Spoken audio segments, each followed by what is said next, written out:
بسم اللہ الرحمن الرحیم۔ السلام علیکم۔ ابتدا رب العزت کے نام سے جس نے جان دی جہان دیا، اور درود السلام محمد و آل محمد پر۔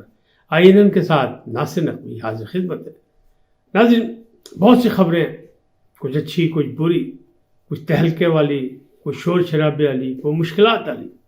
پہلی خبر یہ کہ نواز شریف کا ستارہ کس سے ٹکرائے گا؟ عمران خان کو ڈیزل اور فرانس مینیجر کی ضرورت پڑ گئی۔ ختیجہ شاہ بمقابلہ اندلیب عباس اور گالم گلوچ بریگیڈ پر سرکاری خزانہ کیسے نچھاور ہوا؟ نئی کتاب نیا تماشا لگائے گی، اور معاملات جو ہیں وہ بہت آگے، یعنی مشکلات ہی مشکلات۔ ان تمام باتوں پہ گفتگو کروں گا بڑی تفصیل کے ساتھ، لیکن پہلے آپ سے گزارش کہ آئین کو سبسکرائب کریں، لائک کریں، گھنٹی کا بٹن دبانا نہ بھولیں، بلکہ اپنی قیمتی رائے کا بھی اظہار کریں اپنی شخصیت کے مطابق۔ جی ناظرین، پہلی خبر کہ ختیجہ شاہ بمقابلہ اندلیب عباس۔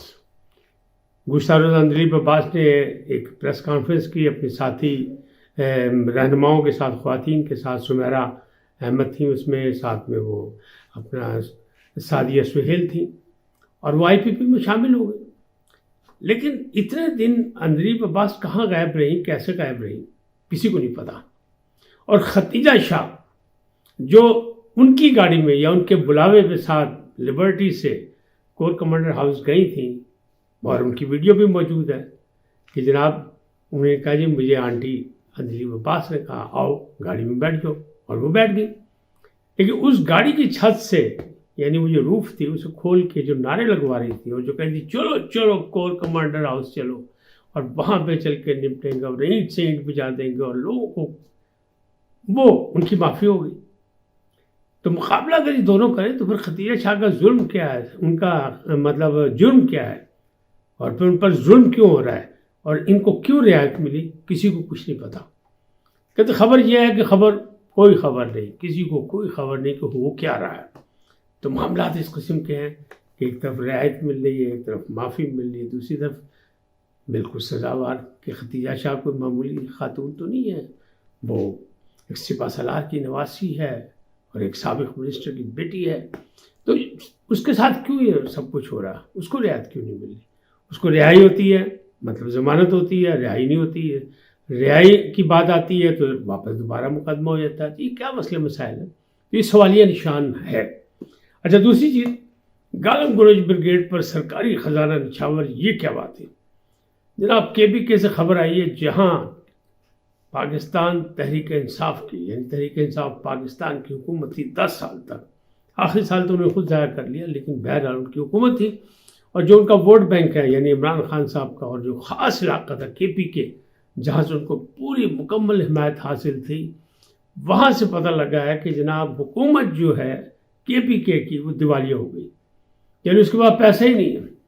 اور کابینہ نے یعنی نگران حکومت نے فیصلہ کیا ہے کہ 25% سرکاری ملازمین کی تنخواہوں سے کٹوتی کر لی جائے۔ اب یہ ظلم نیا ہے، اور کیوں ظلم ہوگا؟ اس لیے کہ خزانہ خالی ہے۔ خزانہ خالی ہے تو ان ملازمین کا کیا قصور ہے؟ جس کو 25-30 ہزار تنخواہ ملتی ہے، کوئی چپراسی ہے، کوئی قاصد ہے، کوئی کچھ اور ہے، کوئی کلرک ہے، ان کی ساری تنخواہیں کیسے کاٹی جائیں گی، اور کیا ہوگا؟ یہ کیوں ہو رہا ہے؟ یہ اس لیے ہو رہا ہے کہ سابق حکومت نے جناب اللے تللے پر 870 یعنی باقاعدہ جو ہے ملین روپیز جو ہیں وہ ضائع کر دیے۔ کس پر؟ وہ جو گالم گلوچ بریگیڈ نہیں تھا، جس کا صرف ایک کام تھا، جس میں ہزاروں آدمی کو ملازم رکھا گیا تھا، اور ان کو تنخواہیں دی گئی 25 سے 40 ہزار تک، اور ان کو کہا گیا تھا کہ صرف شان عمران میں باتیں کرنی ہیں، اور چور چور، ڈاکو ڈاکو، لٹیرے لٹیرے کہنا ہے کس کو؟ آصف زرداری، نواز شریف اور مولانا فضل الرحمان کو، جس کا یہ کام تھا۔ اب جناب اس کے نتائج آ گئے، حکومت گئی تو یہ سارے معاملات بند، تو پیچھے سے ان کی نوکریاں بھی یعنی چھانٹیاں بھی شروع ہو گئی، یعنی جو ملازمین تھے، جو لوگ یہ کام کر رہے تھے، ان کی چھانٹیاں بھی ہو گئی، اور پیسہ نہیں ہے حکومت کے پاس کہ حکومت دیوالیہ ہو گئی۔ تو دستاویزات موجود، ساری چیزیں سامنے، اور یہ ایک نیا کٹا کھل گیا کہ جناب سرکاری خزانہ ان پر نچھاور کر دیا گیا۔ وہی وہ لوگ، جیسے نہیں تھا وہ جس پہ کہا تھا کہ وہ ارسلان بیٹا ان کو غداری میں ڈال دو، وہ والا بریگیڈ، جس کی ہر بات جو ہے ہمارے یوتھ والے جو تھے، یوتھ کے لوگ جو تھے، یعنی نوجوان لوگ جو تھے، وہ تسلیم کرتے تھے کہ دیکھیں سوشل میڈیا پہ یہ آ گیا، یہ آ گیا، یہ آ گیا، یہ آ گیا۔ میرا مطلب نہیں ہے کہ میں ان کو اس طرح انداز میں کروں جس طرح لوگ دوسری بات کرتے ہیں، لیکن کھلاڑی تھے نا طریقے انصاف کے، اور جو اناڑی تھے، اور یہ ثابت ہو گیا کہ اناڑی تھے کہ خزانہ جو ہے لٹا دیا انہوں نے اس کام پہ جو ترقیاتی کام ہونے تھے وہ نہیں ہوئے، بلکہ دوسری جگہ پیسے ضائع ہو گیا۔ تو کے پی کے کی حکومت جو ہے وہ دیوالیہ ہو گئی، اور انہوں نے کٹوتی کا اعلان کر دیا کہ سرکاری ملازمین کی تنخواہوں سے کٹوتی کریں گے۔ اب عمران خان نے ڈیزل اور فنانس مینیجر کی ضرورت پر زور دیا، انہوں نے اجازت مانگی ہے عدالت سے کہ فنانس مینیجر سے ملایا جائے، کیونکہ میرے گھر کا کچن نہیں چل رہا، خرچے نہیں چل رہے، وہ چیک بک لے کے آئے اور میں سائن کروں تاکہ گھر کا خرچہ چلے۔ سوچے صورتحال کیا ہے، سابق وزیر اعظم پاکستان، ایک ہیرو، ایک مسیحا، اس کے گھر میں جناب کیا مسائل پیدا ہو گیا۔ دوسری طرف ڈیزل، یہ ڈیزل کا کیا ہے؟ یہ وہ ڈیزل ہے جناب، یہ وہ والا ڈیزل نہیں جسے ٹرک چلتے ہیں، ٹریکٹر چلتے ہیں، گاڑیاں چلتی ہیں، وہ والا ڈیزل نہیں ہے۔ یہ وہ ڈیزل ہے جس کا نام عمران خان بڑے شوق سے لیتے تھے۔ انہیں ان کے سابق سرپرست جنرل باجوہ نے کہا تھا کہ یہ ڈیزل مت کہا کرو، ادب آداب سے نام لیا کرو۔ کس کا؟ حضرت مولانا فضل الرحمان کا۔ لیکن وہ ڈیزل کر کے داد لیتے تھے، تالیاں بجواتے تھے۔ اب ان کی ضرورت پڑ گئی۔ محمد علی درانی صاحب نے ملاقات کی اور صدر عارف علوی کا پیغام پہنچایا کہ جناب جان دو غصہ، نواز شریف کو راضی کرو کسی طریقے نہ، عمران خان کو معافی دلائیں، تحریک انصاف کو معافی دلائیں۔ تو یہ معاملات چل رہے ہیں۔ تو یاد ہوگا آپ کو معافی نامہ تو لے کے وہ بھی چلے، کون؟ شیخ رشید صاحب، کہ سب کو معاف کر دیا جائے، عام معافی کا اعلان کر دیا جائے۔ تو یہ ایک تحریک ہے، اور یہ تحریک کیس کی ہے یہ بھی میں آپ کو بتاؤں گا اگلے ولاگ میں۔ یہ تحریک ہے کیا، یہ کیوں تحریک چلائی جا رہی ہے، اس کے مقاصد کیا ہے اور اس سے حل کیا نکالنا چاہتے ہیں، وہ بھی میں آپ کو بتاؤں گا، لیکن وہ اگلے ولاگ میں اس میں زیادہ ہو جائیں گی باتیں۔ اب اگلی بات جو ہے کہ یعنی مولانا ڈیزل کی ضرورت پڑ گئی اور فنانس مینیجر کی بھی ضرورت پڑ گئی، یعنی حالات اتنے خراب ہیں۔ اب ایک جو نئی کتاب، نیا تماشا اور مشکلات ہی مشکلات، وہ کیا ہے؟ تو دو ویڈیو آئی ہیں۔ ایک آئی ہے میجر ریٹائر عادل راجہ کی اور ان کی بیگم کی، وہ جو واہیات گفتگو کر رہے ہیں، جو خرافات بک رہے ہیں، وہ کس کے؟ وہ جناب بشرا بی بی کے خلاف، عمران خان کے خلاف۔ تو یہ وہی لوگ ہیں جن کی ساری باتیں سمجھی جاتی تھیں کہ عادل راجہ بہت بڑا جہاد کر رہا ہے، فورسز کے خلاف بول رہا تھا، پاکستان کی افواج کے خلاف بول رہا تھا، جس کا وہ نمک کھاتا تھا اسی کے خلاف بول رہا تھا۔ تو بڑے لوگ کہتے تھے واہ واہ واہ واہ واہ واہ۔ اب اس پہ بھی کوئی واہ واہ کرے نا کہ سبین کیانی کیا کہہ رہی ہیں اور اس سے کیا گفتگو ہو رہی ہے، عادل راجہ کی کیا گفتگو ہو رہی ہے۔ دوسری ویڈیو اور ہے 14 منٹ کی، وہ ہے حاجرہ خان کی، یہ ایک آرٹسٹ ہے۔ انہوں نے کہا میں نے تو کتاب لکھ لی ہے اور یہ 2011-14 میں لکھی تھی، لیکن مجھے کچھ سمجھ نہیں آئی، پھر میں نے اس کو لکھوایا دوسرے انداز میں تاکہ اس میں جناب وہ کہتے کچھ چیز رہ نہ جائے، لیکن وہ مطمئن ابھی بھی نہیں ہے، کہتی کہ پھر پبلشر نے کچھ چیزیں اس میں سے نکلوا دی تھی، اب وہ دوبارہ اسے کر رہی ہیں اور وہ کہہ رہی ہیں وہ کچھ ہے کہ آپ مت پوچھیں کہ جناب کپتان جو مسیحا جس کو پاکستانی قوم سمجھ رہی تھی اس کا اصل کردار کیا ہے اور وہ کس انداز کا آدمی ہے اور ان کی کرتوت کیا ہے۔ وہ کہتی ہے 2011-2014 سے میرے ساتھ جو ان کے تعلقات ہیں یا میرے ساتھ جو انہوں نے ظلم و ستم کیا اس کی یہ داستان ہے۔ تو جناب ایک ریحام خان کی کتاب آئی تھی، ایک عشق تھا سیتا وائٹ کا، وہ بھی ان کے ذمے ہے، اور ان کی ٹیم کے جو لوگ ہیں یعنی تحریک انصاف کے لوگ ہیں وہ کہتے کیا ہوا، جوانی میں ہوتے ہیں پلے بوائے تھا، تو پلے بوائے تو یہی کچھ ہوگا، وہ تو کہیں مسجد میں یا مندر میں تو نظر نہیں آئے گا آپ کو، وہ تو اسی طریقے کلبوں میں نظر آئے گا اور سارے بازار نظر آئے گا، لہذا کیا ہوا۔ لیکن یہ بات کی بات ہے 2011 سے 14 کی بات کر رہی ہے وہ، یہ اس وقت کی جب میں نے کتاب لی تھی اس سے پہلے کے واقعات ہیں کہ حاجرہ خان وہ کہتے ہیں ہماری زندگی پہ جو اس نے اثرات ڈالے اس مسیحا نے، وہ بات میں اوپن کروں گی اور سب کو بتاؤں گی۔ ایک آڈیو ویڈیو آ بھی چکی ہے ان کی، لیکن ابھی مسلسل اس کی قسط آنی ہے۔ اس سے خان صاحب کے لیے مشکلات ہی مشکلات ہیں، یعنی کردار کشی ہوگی، کردار کشی جو ہے وہ ہوگی، کردار کشی اس لیے کہ جو کچھ کیا وہ سامنے آئے گا، جو کچھ چھپا تھا پوشیدہ تھا وہ ساری باتیں آئیں گی۔ وہ کہتے ہیں میرے تو والد صاحب بڑے ان سے متاثر ہوئے تھے تو وہ بھی پی ٹی آئی میں شامل ہو گئے تھے، لیکن وہاں جو کچھ ہوا ہمارے ساتھ تو ہم نے توبہ کر لی اور ہم نے چھوڑ دیا۔ اچھا مجھے کہتی ہیں 2011 12 14 میں جو تھا وہ مجھے یہ بھی احساس نہیں تھا کہ یہ وزیر اعظم بن جائیں گے. ہمیں اس چیز کا بالکل احساس ہے. یہ اس وقت کا واقعہ جب میرے ساتھ یہ سب کچھ ہوا. تو یہ تماشا جو ہے اب اوپن ہونے والا ہے, یہ بھی تماشا.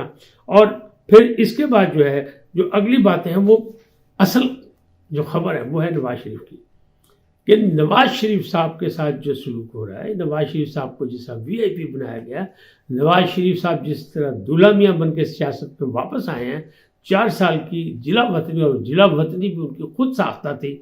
تو وہ کہتے ہیں کوئی بات نہیں, انہی عدالتوں نے رعایت دی ہے عمران خان کو بھی, تو انہیں بھی رعایت دے دی, تو کون سی قیامت آ گئی, کوئی مسئلہ نہیں ہے, ان کا حق تھا, قانونی حق تھا, وہ رعایت ان کو مل رہی ہے.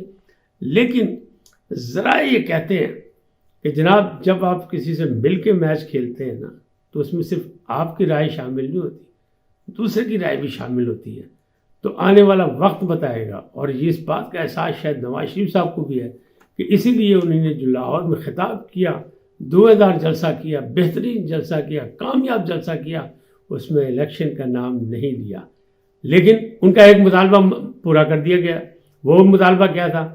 ایک تو پہلے انہوں نے کہا تھا نا کہ احتساب ہونا چاہیے, میں انتقام نہیں چاہتا, لیکن احتساب ہونا چاہیے ان مجرموں کا جنہوں نے اپنا عمران خان کی سرپرستی کی, ان سب کا. اور 5 نام بھی لیے تھے, لیکن اس سے تو وہ وڈرا کر گیا, یو ٹرن لے گئے. اب ایک اور مطالبہ جو تھا, بڑا مطالبہ ان کا پورا ہوا. وہ کیا تھا کہ جس انداز میں مجھے نکالا گیا تھا اسی انداز میں مجھے واپس لایا جائے. تو وہ مطالبہ پورا ہو گیا, پوری شان و شوکت سے آئے ہیں, اور اسی طرح ان کو نکالا گیا تھا عدالت کے ذریعے, اسی طرح عدالت کے ذریعے واپس آ گئے. اب آج جو ہے وہ نیب بھی اپنے ریفرنسز واپس لے لے گا. چیئرمین نیب نے کو بریفنگ دی گئی اور انہوں نے کہہ دیا بالکل صحیح ہے, یہ تو زبردستی کے بنائے گئے تھے, سیاسی انتقام تھا, لہٰذا واپس لے لو.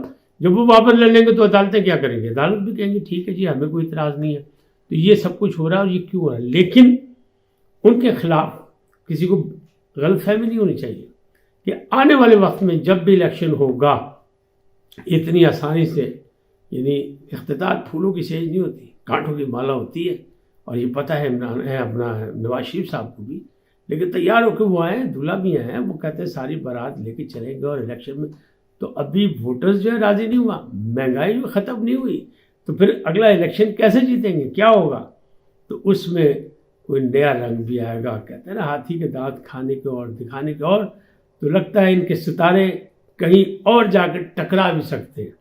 یعنی ستارے جب ٹوٹتا ہے کہیں سے کہیں چلتا ہے تو ٹکراتے ہیں, اور اس سے پھر جو نکلتا ہے وہ بھی سب کچھ پتہ ہے آپ کو. تو ستارہ ان کا ٹکرا سکتا ہے, یعنی اقتدار کا ستارہ جو ٹکرا سکتا ہے. ضروری نہیں کہ چوتھی بار وزیر اعظم, حالانکہ وہ تو پکے تیار ہیں, مسلم لیگ نون والے بھی, مت والے بھی, ان کے ساتھی بھی, سب کریں چوتھی بار بھی وزیر اعظم نواز شریف. ایک بار پھر شیر جب میدان میں آئے گا پھر پتہ لگے گا کہ آگے کون کون سے جانور سامنے کھڑے ہیں. ٹائیگر کی کیا حیثیت ہے, ٹائیگر کس طرح, ٹائیگر زخمی ہے تو پھر وہ کیسے وار کرے گا, اور جو ٹائیگر کے ساتھ دوسرے ہیں جانور, کیونکہ جنگل میں تو سارے جانور ہوتے ہیں, اور تو اسی سیاسی میدان میں بھی سارے جانور سامنے ہوں گے. تو وہاں لگتا ہے جو کنگز پارٹی ہے اس میں سے کوئی نہ کوئی کردار نکل کے سامنے آ سکتا ہے. اور لوگوں نے نشانی لگائی ہوئی ہے کہ جہانگیر ترین کو بھولے مت. جہانگیر ترین نے بڑی خدمت کی ہے, عمران خان کی بھی اور نواز شریف کی بھی, لہٰذا وہ ایک اہم مورا ہے.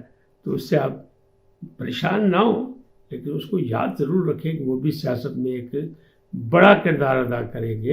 اور جو لوگ کنگز پارٹی میں جا رہے ہیں وہ الیکٹیبل ہے, کتنی سیٹیں جیتے ہیں کتنے نہیں, لیکن جب امپائر ساتھ ہو, جب حالات ساتھ ہو تو رزلٹ کچھ بھی آ سکتا ہے. تو آنے والا وقت بتائے گا کہ جناب چوتھی بار وزیر اعظم بنتے ہیں کہ نہیں نواز شریف صاحب, یا ان کا مقابلہ ہو جاتا ہے کسی اپنے ہی پارٹی سے, یا کوئی ان نون آ جاتا ہے, کاکڑ ورگا کوئی اور سامنے کھلو جاتا ہے. تو یہ معاملات ابھی اتنے صاف ستھرے نہیں ہیں. ہاں الیکشن صاف ستھرے ہونے چاہیے تاکہ سب کو موقع ملے, اور موقع ملے گا تو پھر رزلٹ جو ہوگا, اور جس کے پاس زیادہ نشستیں ہوگی وہی ہوگی. میرا اندازہ یہی ہے کہ پھر اتحادی حکومت بنے گی اور وہاں ٹائی پڑے گی کہ جناب وزیر اعظم کون ہوگا. آج اتنا ہی, پھر ملیں گے نئے موضوع کے ساتھ, نئے عنوان کے ساتھ. جاتے جاتے آپ سے درخواست, آئیے ان کو سبسکرائب کریں, لائک کریں, گھنٹی کا بٹن دبانا نہ بھولیں, اور اپنی قیمتی رائے کا اظہار کریں. اپنی شخصیت کے مطابق سدا سلامت رہیں. اللہ نگہبان.